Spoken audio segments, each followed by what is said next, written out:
The message popped up on my screen at precisely 2:14 p.m. as I was delving into the budget for a new exhibit on climate change. The budget department, as always, was trying to cut the most important things. And then, Derek. Rebecca and I decided to keep it very intimate this year, just her political circle. You understand, right?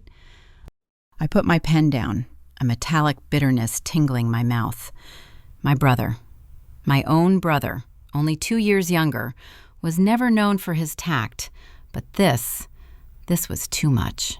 Me? And I thought you were talking about a grand party. You only proposed 2 months ago, Derek. My fingers tapped out the words with leaden coldness. The reply came instantly. This is grand. But Rebecca is a congresswoman now. There will be her colleagues, other representatives, a senator, major donors. She needs to make an impression. And you work in the museum store or something. It's just not the same level. The air rushed from my lungs in a quiet, ragged sound.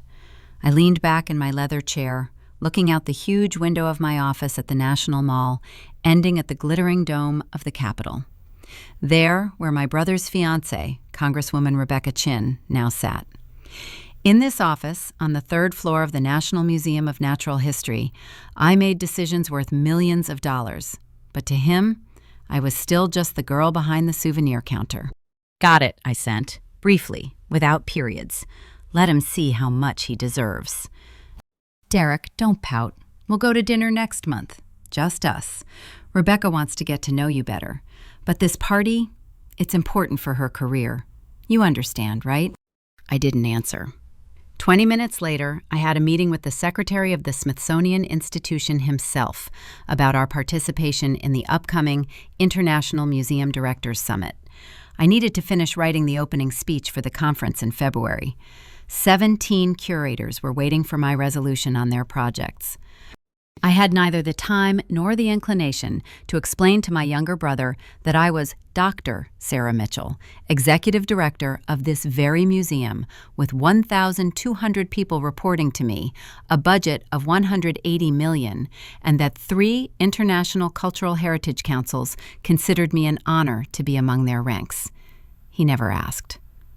Working at a museum, that boring, vague lump of information was always enough for him. There was a knock on the door. Dr. Mitchell from the secretary's office. They're ready to see you, my assistant Jennifer said, her voice impeccably even, as always. Thank you, Jen. I picked up my clipboard and stood up. My legs felt weak. Everything all right? Her gaze slid over my face. Family? Yes, I nodded, unable to say more. She nodded knowingly. Jennifer has been working with me for 3 years. She's taken enough calls from Derek to put the puzzle together. The meeting with Secretary Williams proceeded in the usual rhythm: numbers, logistics, diplomatic niceties. The summit in January will bring together 50 of the world's most influential museum directors. As the director of the host museum, I will be the face of the entire event. It was a dizzying level of responsibility. The State Department is extremely interested, Williams said, leaning back in his chair. They see this as a soft power tool. The heads of the Louvre, the British Museum, the Hermitage will be coming. Incidentally, Congresswoman Chin's office has already called, requesting an invitation to the open reception. My heart gave a single, deep, thunderous thump. Rebecca. Yes, she chairs the subcommittee on arts and culture. She wants to meet with the delegates and discuss exchange programs. He smiled. I believe she's engaged to your brother. Small world. Incredibly small, I managed, feeling a lump of icy irony in my throat. My office will coordinate the details with hers. The reception is on January 14th. You'll be giving the opening speech and introducing the keynote speaker. I nodded. January 14th, in 3 weeks. I didn't tell Derek anything. Not about the summit, nor that his fiancée would be here in an official capacity, and that I would be her key contact. Some small, wounded part of me longed to see how this would play out. But the larger part was simply tired. Tired of justifying myself. Tired of proving myself. Tired of being invisible to my own blood. The new year passed quietly. I spent it at an intimate gathering hosted by Patricia Okoye, our chief curator. Her parties are a different Washington, quiet, profound, and filled with meaning. I felt at home there. On January 3rd, Jennifer walked in with that special look on her face that meant, I have news, and you won't appreciate it. Dr. Mitchell, Congresswoman Chin's office called. They're requesting a private tour of the museum before the summit reception. Have them coordinate with the protocol department. They insist you give the tour yourself. I looked up. Me? Her chief of staff explained that the Congresswoman wanted to understand the museum's operations at the highest level. She was interested in issues of leadership and cultural policy. Jennifer paused, letting the cynicism of the situation sink in. They're asking for January 13th, 10 a.m., the day before the summit. Confirm? Confirm, I said evenly. Perhaps I should mention to her office about your family connections? No, my words were final. If necessary, I'm sure the question will arise. The next 10 days dissolved into the chaos of preparation. 50 directors, 50 universes of ambition and demands. I lived and breathed this complex mechanics of international cultural diplomacy. It was my element, one that Derek had no idea about. On January 10th, he called himself. Hi, Sarah. Listen, Rebecca mentioned she's going on a tour of your museum next week.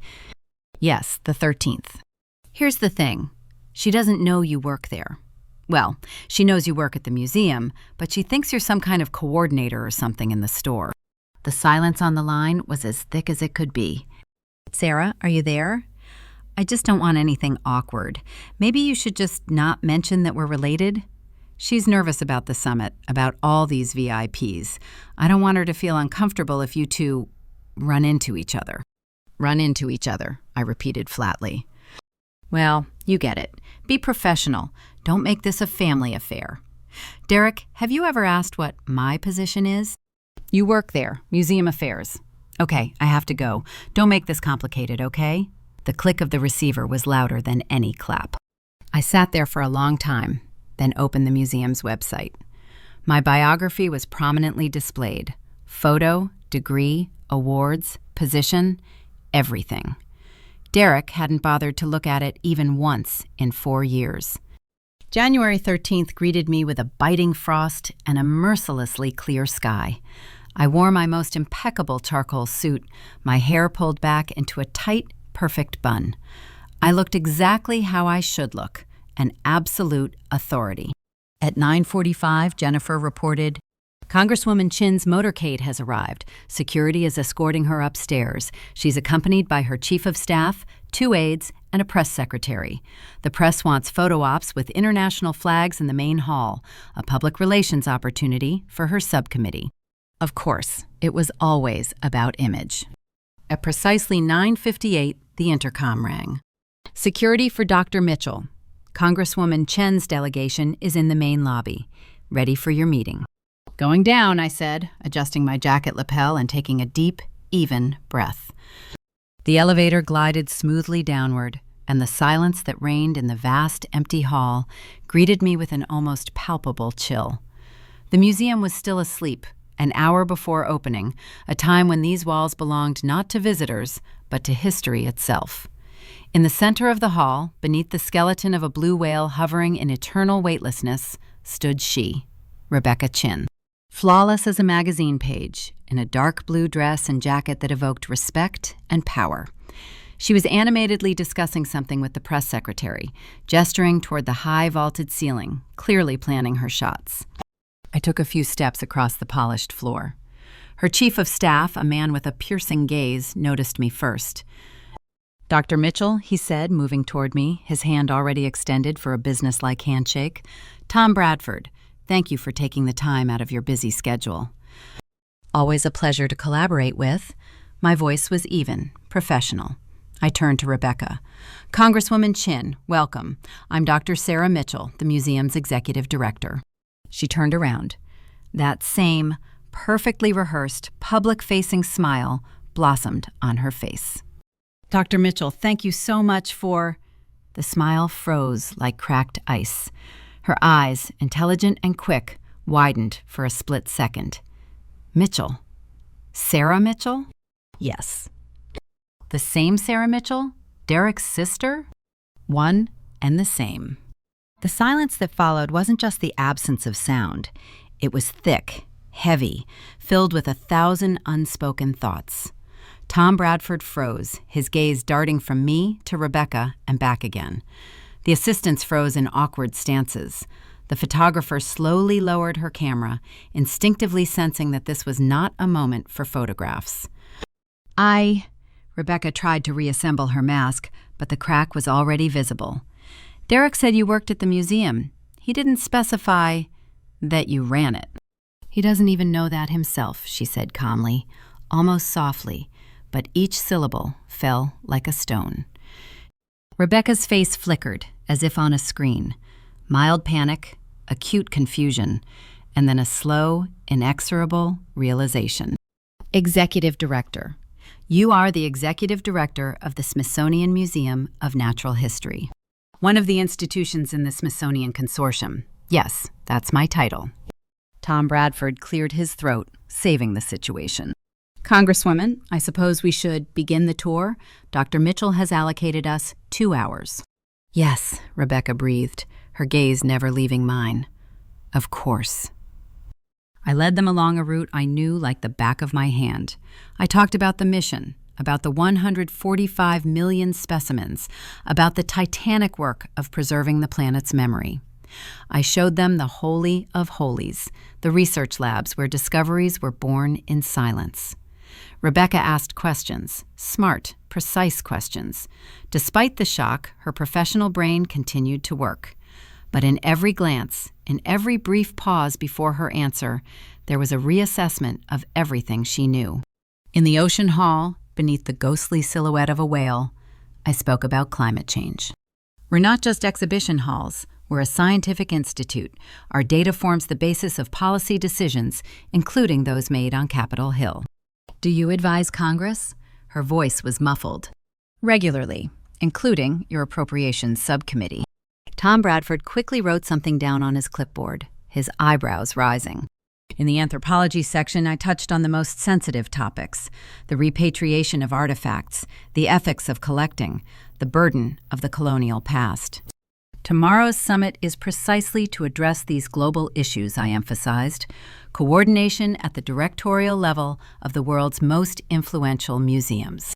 The summit you're coordinating, Rebecca said quietly, and it sounded less like a question than like a statement of an incontrovertible fact that had finally sunk in. When we went up to my office, she looked a little lost. She glanced at the bookcases, at the photograph of the National Medal of Arts, at the ammonite fossil on the table, a silent witness to another, deeper timeline.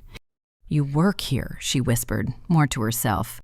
At that moment, Jennifer entered with a message about a call from the secretary's office and a request from the director of the Louvre for an urgent call. Rebecca watched, and I saw the final gears clicking in her eyes. The director of the Louvre, she repeated lifelessly. Tom Bradford started talking about tomorrow's reception, about protocol. But Rebecca interrupted him, and for the first time, her voice betrayed not a businesslike tartness, but a suppressed, personal hurt. Dr. Mitchell is exactly the person you should be asking. After all, she's organizing the entire event, testifying before Congress, managing a budget worth hundreds of millions, and receiving awards from the president. Rebecca, I said quietly. She looked at me, and in that moment, I saw not a congresswoman, but a woman caught in an absurd and humiliating trap. Can we speak alone? She asked Tom. When the door closed, she almost collapsed into a chair, finally removing her mask. Fatigue and shame shadowed her features. Derek told me you sell souvenirs in the museum shop. The words hung in the air, absurd and bitter. He never asked what I really did, and I stopped offering information. She closed her eyes as if trying to erase the image. He didn't invite you because he said you were in the wrong circle, that my colleagues were on a different level. I know. Oh my God. She opened her eyes, and real anger was surging in them. Not at me, at him. Sarah, half the guests at that party lobby for cultural funding. They would sell their souls to have that kind of contact at the Smithsonian. Senator Williams spent hours talking about the need to meet with your secretary. I had other plans, I repeated, the corner of my lips twitching in something vaguely resembling a smile. I'm so ashamed. I should have checked. I know how to dig. I do it every day. But I just believed him. He's very persuasive when he talks about things that don't concern him, I remarked. He was wrong. About everything. She stood up and walked to the window. He said you were sweet, but a little unfocused, that you never found yourself, that you were content with a modest job. A familiar, long-heeled ache stabbed somewhere deep inside. I let the silence speak for me. Why did you let him think that? Why didn't you correct him? Because every time I tried to prove something, I felt like an idiot. When I got the job at the Met, my mom asked when I'd finally settle down and have kids. When I got appointed here, Derek asked, "Oh, cool, so you're like a manager now?" And when you won the National Medal of Arts, Rebecca began, but her voice broke. I didn't tell them. My own voice sounded surprisingly even, as if I were reporting the weather. They found out when my aunt saw the article in the Washington Post. My mom called and asked why I didn't invite them to the ceremony. I told her the invitations had been sent. She marked them on her calendar as Sarah's work event and forgot about it. Oh my God. Nothing. I've built a life that doesn't depend on their approval. I have colleagues who respect my work, friends who see me, a career that makes my heart swell with pride. I paused, swallowing the lump that had suddenly formed in my throat. What I don't have is a family that sees the real me. But that's not your fault. No, but I'm part of that family, and if I turn a blind eye to what's happening, I become part of the problem. Rebecca leaned forward, her elbows resting on her knees. Her posture was no longer that of a politician, but that of a tired, honest person. Sarah, I have to be honest with you. The way Derek talks about you, it's not just disdain, it's condescension. I didn't notice it before because I had no point of reference. And now you see, he was lying. Was he lying? Or was he just unaware? Genuinely unaware. The question I'd been avoiding for years hung in the air in my office. Was Derek deliberately downplaying my successes? Or was he so wrapped up in his own self that the truth simply couldn't penetrate his indifference? I don't know, I finally admitted, and the words held all the bitterness of years lived. Perhaps both. Rebecca stood up. Her expression became determined. I need to make a call. Can I use it somewhere private? I asked Jennifer to escort her to a small conference room. When the door closed behind her, I tried to return to my emails, but the letters swam before my eyes. My hands, usually so steady, trembled slightly. This wasn't just an argument. It was the capitulation of an entire fortress of silence I'd built over decades. She returned 20 minutes later. Her eyes were a little redder, but her gaze was as hard as steel. I called Derek. I asked him point blank, "What does your sister do for a living?" I held my breath. He said she works at the museum in some administrative position, events coordination, something like that. He wasn't sure. A bitter smile twisted her lips. I asked if he knew about your PhD from Yale. He said, "Yes, I think I mentioned it once, something about anthropology." I asked if he knew you were the executive director. He said, "Director of what? Of a department?" She paused, letting me feel every edge of that knife. I asked him if he'd ever looked at your resume, if he'd ever Googled you, if he'd ever asked any truly insightful questions about your work. Her voice wavered. He said he didn't need to, that you'd always been open about your museum work, and he supported your choice of a quiet career. The word calm hung in the air, ringing and venomous, like broken glass. I told him we're postponing the wedding. "What?" I blurted out. I hadn't expected that. I said I can't marry a man who doesn't see his own sister, who doesn't respect the women in his life enough to know who they really are, who lives a comfortable lie about family dynamics because honesty would require him to rethink everything he thought he knew. "You didn't have to do that," I whispered. but my words were empty. You do. Sarah, I'm a congresswoman. I fight every day for women to be seen, heard, and respected as they deserve. How can I do this in public and in private, commit myself to a man who belittles his brilliant sister simply because her success doesn't fit into his narrow worldview? She shook her head sadly. And I can't marry a man I don't respect right now. I don't respect him. Not after this. He's more than that. Perhaps, but that's enough to press pause. She picked up her bag. Sorry for wasting your time. The tour was brilliant. This museum is incredibly lucky to have you as its director. She turned at the door. At the reception tomorrow, I'll introduce you to Senator Williams, Representative Torres, and everyone who needs to know you, if that's okay with you. I don't mind, I nodded. Okay, she paused for another second. I hope Derek comes to his senses. You deserve a brother who sees his mother-in-law. The door closed. The rest of the day flew by in a whirlwind of urgent matters. An urgent translation for the Japanese delegate, the whims of a British colleague, endless clarifications from the catering company. At 7 o'clock, Jennifer knocked on the door. Dr. Mitchell, your brother is downstairs. He insists on meeting. My stomach twisted into a cold knot. Tell him I'm in a meeting. I did. He said he'd wait. I sighed, resigning myself to the inevitable. Okay, let him come up. Derek walked in 5 minutes later. He looked like he'd been dumped out of a garbage truck. His expensive suit was rumpled, his hair was disheveled, his gaze lost. Sarah, what the hell? He slammed the door. Rebecca postponed the wedding. She said it was because of you. It's because of you, I corrected, not looking up from the screen. Because you live in a fantasy world where I'm an extra. That's crazy. I know about your life. You work at the museum, mind your own business. You're happy. Derek, I'm the CEO. I run this building, these people, these millions. I address Congress. I have the National Medal of Arts. Every word fell like a hammer. He froze, staring at me as if he'd never seen me before. The medal. 2 years ago. You invited me. I didn't come. You thought it was some boring work event for museum staff. You didn't bother to ask. I didn't know that. His gaze darted around the office, caught on the picture window, the photo of the president, the rows of books. Realization washed over him in a wave, slow and inexorable.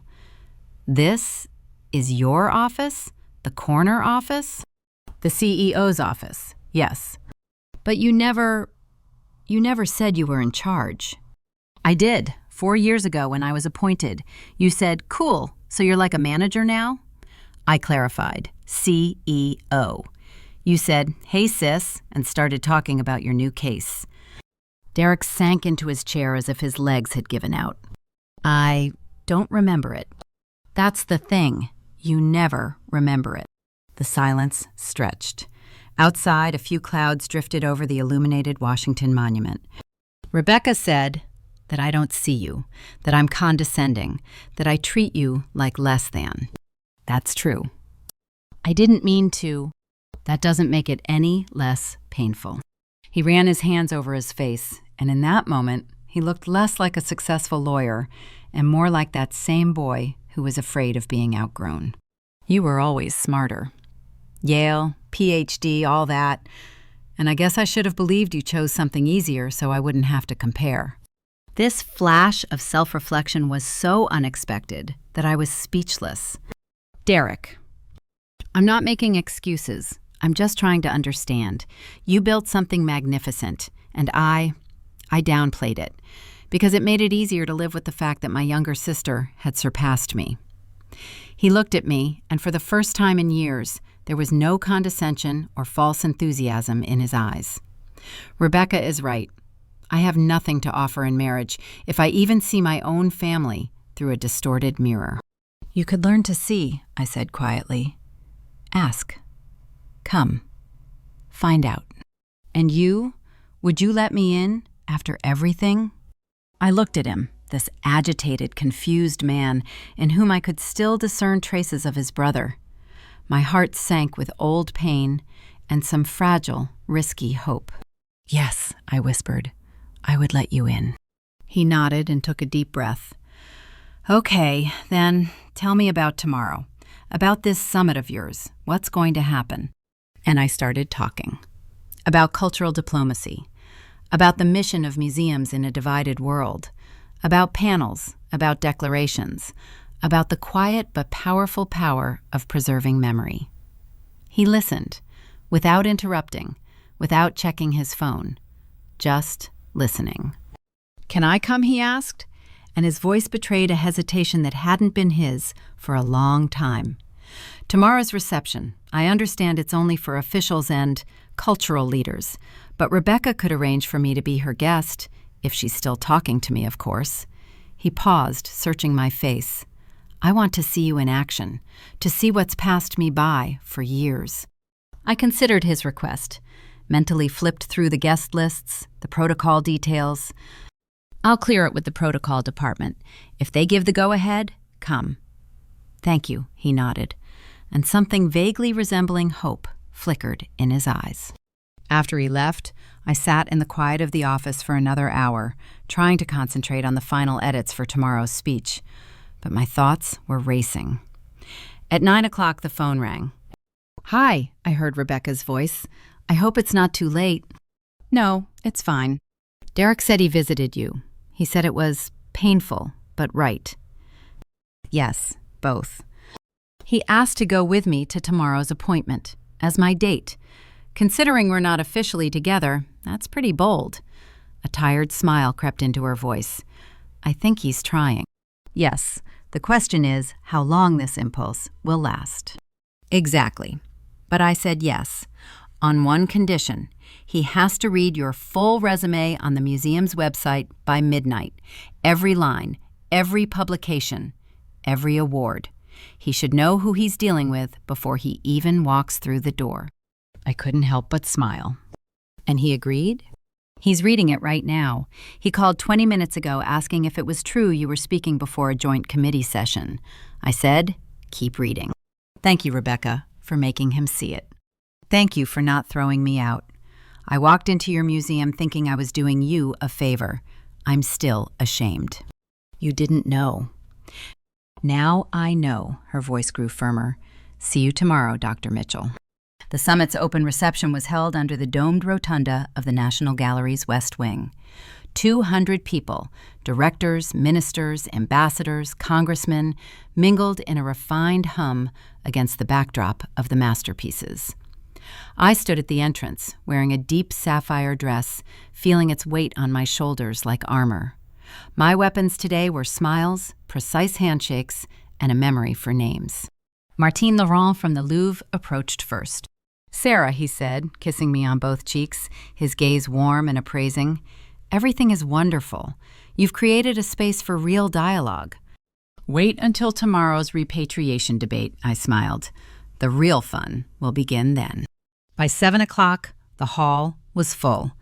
And then I saw them.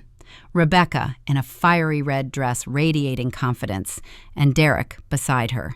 He was wearing a tuxedo, but he seemed out of place in this setting, like a high school student at a senior prom. Dr. Mitchell, Rebecca nodded, a sparkle dancing in the corners of her eyes. You're magnificent. Thank you, Congresswoman. You both look great. Derek looked at me, and his gaze lacked his usual condescension. It was shock. Sarah, I read everything, all the articles, your book, the congressional hearing reports. I sat for 4 hours and soaked it all in. And I realized I was a blind idiot. I thought I was building a career, and all these years you've been building a legacy. Derek, don't. Yes, you do. I helped corporations avoid taxes. You're helping humanity remember who it is. At that moment, Secretary Williams approached us. Dr. Mitchell, it's time to begin. You're expected. I nodded to him, then met my brother's gaze. Enjoy your evening. Approaching the microphone under the rotunda's dome, I scanned the room. 200 pairs of eyes full of anticipation. Among them were the familiar faces of colleagues, respected rivals, and allies. And somewhere in there, 2 special gazes. Good evening, my voice rang out clear and confident, carrying through the vaulted ceiling. It is an honor to welcome you, the guardians of humanity's memory, to this room. I spoke of duty, beauty, the fragility of our shared heritage, about how museums are not mausoleums, but bridges. The room listened with bated breath. In those moments, I wasn't a sister, a daughter, or a daughter-in-law. I was Sarah Mitchell, and that was enough. After the speech, a complex dance of diplomacy began. I brought together a Japanese minister with an American philanthropist, diffusing tensions between colleagues from countries whose governments weren't on speaking terms, capturing nods of understanding between curators from different continents. This was my language, my element. Out of the corner of my eye, I saw Rebecca, holding a glass, introducing Derek to Senator Williams. He listened, head bowed, asking questions, not for show, out of curiosity. Just before the evening ended, Martin Lerone approached me again. Sarah, the European delegation discussed an idea. We want to make the next summit rotating, and we want you to chair the organizing committee. That will be a signal for a new stage. Chairing the International Committee. This meant not just a job, but a mission. Recognition. I'd be flattered, I replied, feeling a quiet, confident joy ignite somewhere deep within me. When the reception ended, Derek and Rebecca were waiting for me in the nearly empty lobby. It was incredible, Derek said. His voice was hoarse. I saw the way they looked at you, the way they listened. I've never seen you like this, full of strength. Because you never looked for that side of me. I know, but now I will. He took a step forward. Can we start over, from the beginning? I want to know my sister, the real me. I looked at him, at this man who had seen me in my world today, who had read my works, who had tried. We can try, I said carefully, but it has to be honest, not out of a sense of duty. Out of curiosity, I promise. Rebecca watched us with a slight, sad smile. I have to go. Sarah, I'll call next week about those cultural funding bills. Your opinion will be decisive. I'm waiting for your call. When she left, Derek and I were alone in the vast, silent hall. The statue's shadow slid across the marble floor. Tell me about your work, he asked quietly. Really, I want to understand. We sat down on a bench under a huge painting, and I began to tell him. Not about budgets and reports, but about what makes the heart beat faster. The light in a child's eyes when he first sees a T-Rex skeleton. The thrill when from beneath a layer of centuries of dust, a pattern etched by a master's hand 1,000 years ago emerges. The heavy but important pain of returning sacred artifacts to their proper place. He listened. He nodded. He asked questions, and there was not a trace of his former arrogance in his questions. I wanted to understand. At midnight, we walked out to my car. The cool air smelled of rain and magnolias. I'll fix this, he said, looking somewhere over my shoulder. Not just with you, with everyone. I want to earn respect again. Hers. Yours. Derek, I put my hand on his sleeve. You don't have to be perfect. Just be present. Really. Then I'll start being present right now. He hugged me, awkwardly, like a teenager, but tightly. And for the first time in years, this embrace wasn't just a formality. The next month was a quiet revolution. Derek came to the museum, not as a guest, but as a student. He attended the curator's lectures, sat in the library, read my articles. He sent me a review of my book, not compliments, but questions to the point, which showed he'd really delved into it. He started therapy. He talked to our parents. He didn't make excuses. He explained. He broke the old mirror in which our family saw distorted reflections of each other.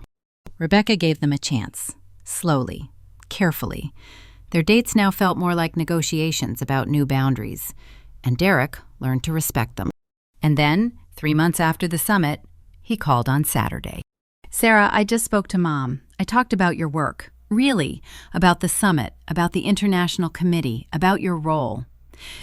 And she burst into tears. She said she hadn't even imagined it, And then she asked for your number. She has my number, Derek. I know, but she wanted me to give it to her again, as if it were symbolic, as if it were the beginning of something new.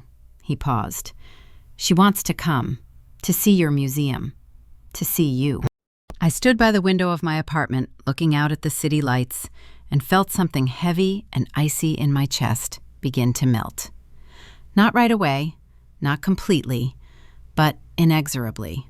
Okay, I said. Let him call. Sarah, thank you. For what? For leaving the door ajar, for giving us a chance to enter your world. You're my family, I said simply. We were always meant to be family, but now we'll try to be truly family. After the call, I stared out at the night city for a long time, at the lights that looked like a scattering of artifacts in display cases. I'd spent years building a tower of my accomplishments so that I could finally be seen from the ground level. And now, when the first ray of attention finally fell on my summit, I realized this wasn't a triumph. It was the beginning of a long, difficult, real conversation. And this difficult, fragile, living reality was enough.